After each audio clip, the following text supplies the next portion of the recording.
noite, eu sou o professor Silvio e agora a gente vai ver a aula 6 de literatura de cordel para vocês ficarem com alguma tranquilidade para resolver a atividade 11, tudo bem?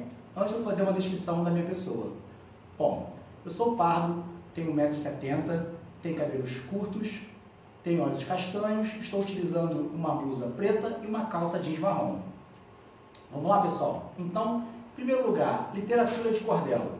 O próprio nome já diz alguma coisa sobre esse tipo de literatura, tá? Então, literatura de cordel, porque esse nome cordel vem do modo como esses livrinhos, esses pequenos livrinhos, eles são expostos, né? Em varais de corda mesmo, igual a gente coloca a nossa roupa lá no nosso quintal, e com pregador. Então, eles são expostos assim, e por isso foram chamados de cordéis, porque ficam pendurados em cordas e presos por pregadores. Tá bom, pessoal? Outra particularidade desse tipo de literatura é a capa, a forma como é feita a capa, né? É feita com um processo chamado xilogravura, em que a gente vai ter um pedaço de madeira que é esculpido com desenho, né? Com o título do livrinho, e vai ser colocado tinta ali, e eles vão fazer como se fosse uma espécie de carimbo gigante, e vão batendo e vão colocando ali a imagem e o título do texto.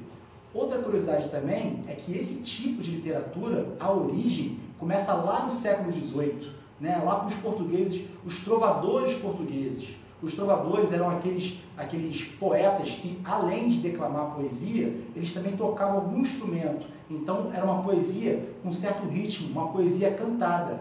E essa cultura, e esse jeito de declamar poesia, chega lá no Nordeste, né? E até hoje a gente tem os repentistas, que vão fazer aqueles versos bem ritmados, com pandeiro. Isso tudo se originou lá dos trovadores de Portugal do século XVIII. Já tem uma colinha aí para a atividade, tá bom, pessoal? Então eu pergunto a vocês, poxa, professor, mas eu não gosto de poema, poema é coisa de menina, poema é coisa de... Vou falar uma coisa para vocês, todo mundo gosta de poema, porque é através do poema que você vai gostar de música, e todo mundo gosta de música. Independente do gênero, você pode gostar de música gospel, pode gostar de funk, gostar de samba, de pagode, todo mundo vai gostar de algum tipo de música. Só que toda música com algum tipo de letra, essa letra já é poema, já é poesia, porque a gente vai ver algumas características agora e vocês vão ver, realmente, eu gostava de poema e nem sabia, né? E o poema é o tipo de texto que você vai ser usado para quê? Qual o objetivo dele? É emitir algum tipo de emoção.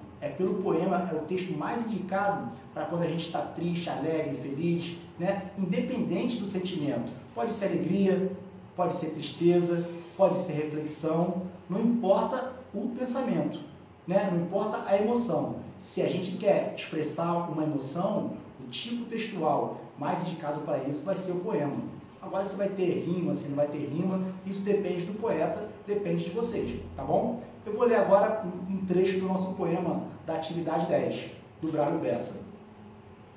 Só eu sei cada passo por mim dado, nessa estrada esburacada que é a vida. Passei coisas que até mesmo Deus duvida, fiquei triste, capionga, aperreado, porém nunca me senti desmotivado, me agarrava sempre numa mão amiga, e de forças minha alma era munida, pois do céu a voz de Deus dizia assim: suba ao queixo, meta os pés, confia em mim, vá para a luta que eu cuido das feridas.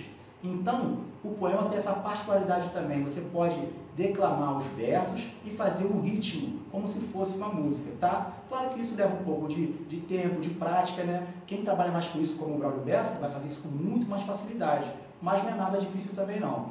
E agora, algumas características do poema, tá? O poema é diferente do texto em prosa, porque texto em prosa e texto poema. Qual é a diferença? Quando eu falo prosa, vocês podem lembrar daquela expressão que seus pais podem falar para vocês, quando vocês fazem alguma coisa de errado, do tipo, olha só, a gente vai ter que ter 2 dedos de prosa. 2 dedos de prosa é ter uma conversa. Por quê? O texto em prosa ele vai tentar imitar na escrita o modo como a gente fala. Então a gente vai ter texto narrativo, texto dissertativo, né, o romance. Já o poema não. O poema, a estrutura é diferente. No texto em prosa a gente vai ter linhas e parágrafos. Já no poema, cada linha a gente vai chamar de verso. E a rima, que eu falei agora há pouco, a rima é uma semelhança, uma coincidência de sons quase sempre no final dos versos. Ele pode ter várias arrumações diferentes. A gente vai ver agora nesse trecho que eu acabei de declamar para vocês. Só eu sei cada passo por mim dado, nessa estrada esburacada que é a vida. passei coisas que até mesmo Deus duvida, fiquei triste, capiongo, aperreado. A gente vai ver agora algumas semelhanças nos sonhos aqui, ó, que eu vou colocar sublinhado, né? Dado e aperreado vai ter o finalzinho igualzinho. Então, essa semelhança de som a gente chama de rima. E no interior da estrofe também, estrofe, que é um conjunto de versos, a gente vai ter vida e duvida. Então, o finalzinho de duvida é exatamente a palavra vida. Já tem essa semelhança de sons também. Pessoal, agora ficou super tranquilo para vocês fazerem a atividade 10, tá? Dei um monte de cola aí. E agora a gente vai para outro gênero textual, chamado notícia, né? Então, olha aí, ó, o próprio título da nossa atividade. Gênero textual notícia, que vai ajudar vocês na atividade 12, tá? Gênero notícia é o gênero jornalístico, né? Quase sempre presente, aliás, sempre presente em jornais, né? Que vão noticiar alguma coisa que acabou de acontecer ou aconteceu há pouco tempo. E para isso eu fiz aqui uma espécie de montagem para mostrar para vocês a notícia que todo mundo quer ler essa notícia aqui, né? Olha o nosso jornalzinho aí, ó. A pandemia acabou. Né? Depois de quase 2 anos, a ciência venceu e a pandemia está controlada. Pesquisadores afirmaram na noite de ontem que a população brasileira pode voltar à vida normal. E depois vai ter o texto, né, falando que a população foi à rua, fez a festa e tal, e que as pessoas que disseminaram fake news, os negacionistas, foram processados e presos por conta da responsabilidade deles. Tem a foto aí, né? É tudo uma montagem, pessoal, é uma notícia que a gente quer muito ler. Agora a gente vai ver como é montada a notícia, porque tem uma estratégia para chamar a atenção do leitor, né?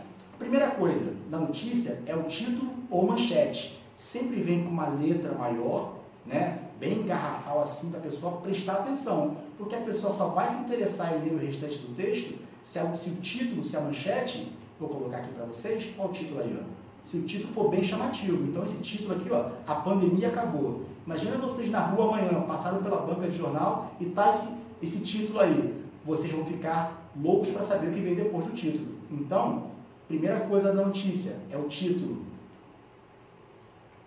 Segundo elemento é a lead. A lead é uma espécie de resumo sobre o que a pessoa vai ler. Às vezes o texto da notícia é muito grande, então o que o jornalista faz? Ele coloca o resuminho ali, para a pessoa se interessar mais ainda, né, e vai ler o restante da notícia. Nessa nossa lead, a gente vai ter assim, ó.